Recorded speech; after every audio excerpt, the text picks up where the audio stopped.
और पुराने जो खारिज हो चुके लोग हैं, जो 8 साल 6 टर्म विधायक रह चुके हैं, जैसे अवध बिहारी चौधरी सिवान में, विजय शंकर दुबे महाराजगंज, क्या जरूरत है इन लोगों को राजनीति में आने की? अगली पीढ़ी हटे, नए लोगों को रास्ता दे, किसी भी दल समूह का। वो जो कर सकते थे 6 टर्म रहकर 30 साल सेवाएं दी, उन्होंने जो किया वो समाज के सामने। नए लोग कुछ प्रयोगधर्मी होते हैं, साहसी होते हैं, कुछ परिवर्तनकामी चेतना उनमें होती है। तो इसका मतलब आप कह रहे हैं कि विजय शंकर दुबे और अवध बिहारी चौधरी जो है वो राजनीति में बिल्कुल हट जाना चाहिए। मेरी निजी राय हो सकती है, हो सकता है मतदाता सहमत नहीं हो, राजनीतिक पार्टियां सहमत नहीं हो, कुछ जातीय गुलबंदी के कारण उनको आगे आना पड़े, ये सब अलग बात है। लेकिन मेरी दृष्टि में ऐसे लोगों को रास्ते से हट जाना चाहिए स्वतः, और नए लोगों को अवसर मिलना चाहिए जिनमें ऊर्जा हो, क्षमता हो, कुछ सपने हो, कुछ भविष्य गढ़ने का मद्दा हो। ऐसे लोगों को आना चाहिए।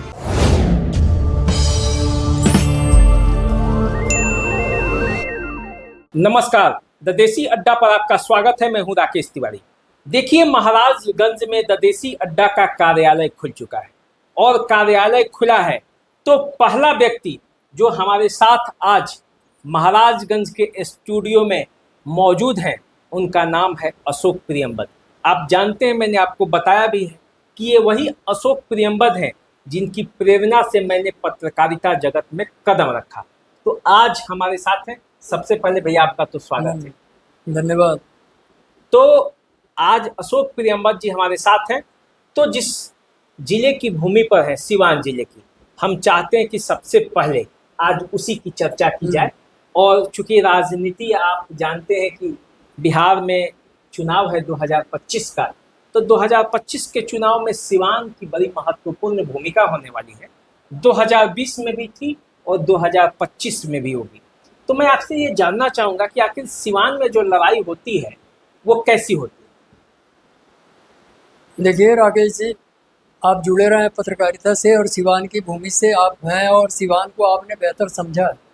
पिछले 2-3 दशक की अगर हम बात करते हैं तो वो लड़ाई सीधे शहाबुद्दीन के इर्द गिर्द ही घूमती रही है, चाहे वो विधानसभा हो या लोकसभा हो। ये पहला चुनाव होगा 21 में, उनके निधन के बाद जो चुनाव होगा विधानसभा का, ये पहला चुनाव होगा। हाँ, लोकसभा का पहला चुनाव था जिसमें वो 24 में था, जिसमें शहाबुद्दीन नहीं। हाँ, ये विधानसभा का पहला चुनाव होगा, और इस चुनाव में उनकी अनुपस्थिति कई लोगों को, जो पोलराइज होते थे वोट, या तो उनके विरुद्ध या उनके पक्ष में, अब वो स्थिति कहीं से आने वाली नहीं है। राष्ट्रीय स्तर पर जो पोल बन रहे हैं, माने जो गठबंधन विकसित हो रहे हैं, उन गठबंधनों की जो जातीय गठजोड़ है, सबका ध्यान इस बात पर है कि हमारे गठबंधन में कौन कौन से लोग शामिल हों, उनकी भूमिका क्या हो। तो ये चल तो रहा है राष्ट्रीय स्तर पर, राष्ट्रीय से प्रांतीय पर, सिवान में भी। लेकिन निजी आकांक्षाएं जो राजनेताओं की हैं, वो कहीं भी चोंच मारने में, कभी इधर भी वही व्यक्ति है, कभी उधर भी वही व्यक्ति है, सुबह कहीं है, शाम कहीं है, जहां उसको अवसर मिल जाए वहीं का वो है, उसकी प्रतिबद्धता नहीं है। नहीं, तो मैं एक बात आपसे जानना चाहता हूँ। आपने शहाबुद्दीन की चर्चा छेड़ दी, तो शहाबुद्दीन तो अब है नहीं, फिर भी सिवान की राजनीति में शहाबुद्दीन की ही चर्चा होती है। ये क्या मतलब, हम समझ नहीं पाते हैं कि आखिर उन्हीं को क्यों आज भी टारगेट किया जा रहा है, या उन्हीं के पक्ष में या उनके विपक्ष में? नहीं, वो दौर आज का नहीं है। ये जब थे तब के बारे में मैं कह रहा था। आज के दौर में राष्ट्रीय स्तर पर जो पोलराइजेशन है वोटों का, राष्ट्रीय चेतना से संपन्न एक शक्ति है जिसको रिप्रेजेंट करती है एनडीए, दूसरी है अन्य जातीय समूहों की विविधताओं को और अल्पसंख्यक तुष्टीकरण की राजनीति करने वाली गठबंधन की विचारधारा। तो वस्तुतः विरोध अल्पसंख्यक तुष्टीकरण और उसके विरोध का है। तो मुझे लग रहा है कि आने वाली राजनीति कहीं न कहीं इस मुख्य केंद्र बिंदु पर विभाजित होगी। एक मुस्लिम तुष्टीकरण के पक्ष वाली राजनीति और दूसरी राजनीति होगी मुस्लिम, जैसे घुसपैठिया एक मुद्दा है, ये अब बहुत सीमित था पिछले दिनों में 3-4 जिलों में, लेकिन आज ये समस्या हर संवेदनशील व्यक्ति के लिए महत्वपूर्ण बनती जा रही है कितना महत्व, लेकिन बनाई जा चुकी है राजनीतिक स्तर पर। तो ये भी एक आधार बनता है लोगों के सोचने समझने और निर्णय लेने का। अच्छा, चलिए मैं बात करता हूँ सीवान पर ही आते हैं। 8 विधानसभा में 2020 में 6 विधानसभा क्षेत्रों पर महागठबंधन का कब्जा था। इस बार 2025 का चुनाव है, आप क्या आकलन करते हैं, कैसा समीकरण बनते जा रहा है, खास करके जब प्रशांत किशोर भी लड़ाई में हैं, एक तरफ लालू प्रसाद यादव और तेजस्वी का युवा चेहरा है, दूसरी तरफ एनडीए है और एनडीए के नेताओं पर भ्रष्टाचार के आरोप भी लग रहे हैं प्रशांत किशोर की तरफ से, तो इस बीच क्या परिदृश्य देखते हैं आप? ज़्यादा कुछ निर्भर करता है मेरी दृष्टि में टिकट किसको मिल रहा है, सामने कौन है, क्योंकि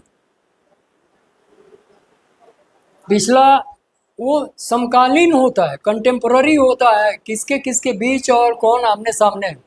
तो राजनीतिक दल के कौन से घटक किसके सामने है, वो किस जातीय समूह से आता है, किस वर्ग से आता है, उसकी सामाजिक प्रतिष्ठा और पहचान क्या है, उसकी विगत पृष्ठभूमि क्या है, ये सब चीज़ें तय करती हैं। ऐसा नहीं है कि ब्लाइंड होकर मतदाता निर्णय लेता, लेकिन टिकट की कौन लेकर आ रहा है और उसके अंततः पोलराइज हो जाता है 2 जगह पर, एक हारने वाला है और एक जीतने वाला।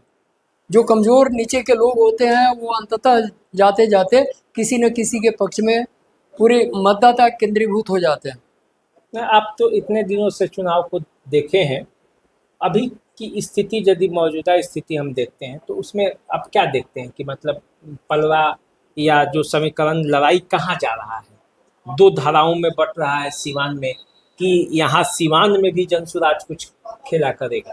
ये जनसुराज देखिए, माले यहाँ महत्वपूर्ण घटक है। 2-3 सीटों में, 8 में 3 सीटों में माले की महत्वपूर्ण भूमिका होगी ही होगी, क्योंकि उनकी पार्टी के प्रति प्रतिबद्धता बहुत जग जाहिर है। रह गई बात आरजेडी की या महागठबंधन के और घटकों की, तो जैसे गोरिया कोठी है, आमने सामने के युद्ध होते हैं, टिकट किसको मिल रहा है इस पर निर्भर करता है, लेकिन उर्मिला जी एक चर्चित नाम है गोरिया कोठी से, सामाजिक कार्यकर्ता है, उन्होंने 20-30 वर्षों तक सेवाएं दी हैं, तो निजी पहचान के बदौलत वहाँ एक अच्छी भूमिका उनकी रह सकती है जनसुराज के टिकट पर। उसी तरह महाराजगंज है जहाँ हम बैठे हैं, महाराजगंज में कोई बहुत मुखर और प्रभावी नेता किसी भी दल के पास नहीं है। अभी तो कहीं सब बौरों किए जाते हैं, कहीं से कोई आया, कहीं से कोई आगा। 80 बरस का बूढ़ा आदमी अगर यहाँ आकर लाद दिया जाए किसी के कंधे पर और मतदाता दिवस हो उसे वोट देने के लिए, ऐसा हमें नहीं लगता है कि ये कामयाब प्रयोग है। तो नए ऊर्जावान क्षमतावान लोगों को राजनीतिक दलों में महत्व देना चाहिए और उसे आगे लाना चाहिए, और पुराने जो खारिज हो चुके लोग हैं, जो 8 साल 6 टर्म विधायक रह चुके हैं, जैसे अवध बिहारी चौधरी सिवान में, विजय शंकर दुबे महाराजगंज, क्या ज़रूरत है इन लोगों को राजनीति में आने की? अगली पीढ़ी हटे, नए लोगों को रास्ता दे, किसी भी दल समूह का। आप भी तो उन्हीं के समूह के हैं, माने आप जब थे पत्रकार तो उन लोग भी जवान थे, पूरी तरीके से ये करते थे, तो आप तो एकदम पूरी तरह से उनको खारिज कर रहे हैं, जबकि वो लोग कर रहा है कि अभी तो हम हैं राजनीति में। वो जो कर सकते थे, 6 टर्म रहकर 30 साल सेवाएं दी, उन्होंने जो किया वो समाज के सामने। नए लोग कुछ प्रयोगधर्मी होते हैं, साहसी होते हैं, कुछ परिवर्तनकामी चेतना उनमें होती है। तो इसका मतलब आप कह रहे हैं कि विजय शंकर दुबे और बिहारी चौधरी जो है वो राजनीति में बिल्कुल हट जाना चाहिए। मेरी निजी राय हो सकती है, हो सकता है मतदाता सहमत नहीं हो, राजनीतिक पार्टियां सहमत नहीं हो, कुछ जातीय गुलबंदी के कारण उनको आगे आना पड़े, ये सब अलग बात है। लेकिन मेरी दृष्टि में ऐसे लोगों को रास्ते से हट जाना चाहिए स्वतः, और नए लोगों को अवसर मिलना चाहिए जिनमें ऊर्जा हो, क्षमता हो, कुछ सपने हो, कुछ भविष्य गढ़ने का मद्दा हो, ऐसे लोगों को आना चाहिए। माले में भी है अमरनाथ यात्रा। अमरनाथ यादव, चल पाने में मुश्किलें हो रही हैं, फिर भी ये कैसी जिद है? ये समाज बदलने और बनाने के लिए होता है ना, ये अपना पेट भरने के लिए और अपने लिए संसाधन जुटाने के लिए होता है। ये लोकतांत्रिक सिस्टम का ईमानदार प्रयास नहीं है। तो देखिए, अशोक प्रियंबल जी ने ये बता दिया कि किस तरह से राजनेताओं को एक समय सीमा पर रिटायरमेंट हो जाना चाहिए। जिस तरह से ये भी रिटायर हो गए, ये पहले जेडे इस्लामिया कॉलेज में प्रोफेसर थे, रिटायर होके अब समाज सेवा में है, कहीं दूसरे काम में नहीं है। तो जिस तरह से आप लोगों ने भी नेतागिरी को मान लीजिए कि आप पेशेवर तौर पे लिए हैं, तो आप लोगों को भी एक समय सीमा पर हट जाना चाहिए। तमाम नेताओं से इनका कहना है। इन्होंने तो नाम तो रखा सिर्फ उदाहरण के तौर पर, हाँ बिल्कुल बिल्कुल। लेकिन इनका कहने का तात्पर्य है कि बिहार या देश के जितने भी नेता हैं जो कुछ कर पाने में सक्षम नहीं है, जिनके पास नई सोच नहीं है, उन्हें हट जाना चाहिए। तो चलिए, आप हमारे साथ बने रहिए, द देसी अड्डा के साथ जुड़े रहिए। हम आपको और भी बातें बताते रहेंगे, और अब तो सिलसिला एक शुरू होगा तो वो चलता रहेगा। अभी दीजिए इजाज़त, और बहुत अच्छा लगा भैया, आपने ये मुझे सौभाग्य दिया कि मैं आपका पहली बार ही इंटरव्यू करूं, और श्री गणेश आपसे हुआ, ये मेरे लिए एक बड़ा सौभाग्य की बात है। मेरे लिए सौभाग्य भी है, इसलिए कि कुछ कहने का, समाज से कुछ बात करने का अवसर आपने दिया, और आपकी ये कोशिश बेहद महत्वपूर्ण है महाराजगंज ही नहीं, पूरे बिहार के लिए। अगर इस तरह की ईमानदार कोशिशें हों तो शायद लोगों की सोच में, मानसिकता में जो विकृतियां आ रही हैं वो बदल पाएँ।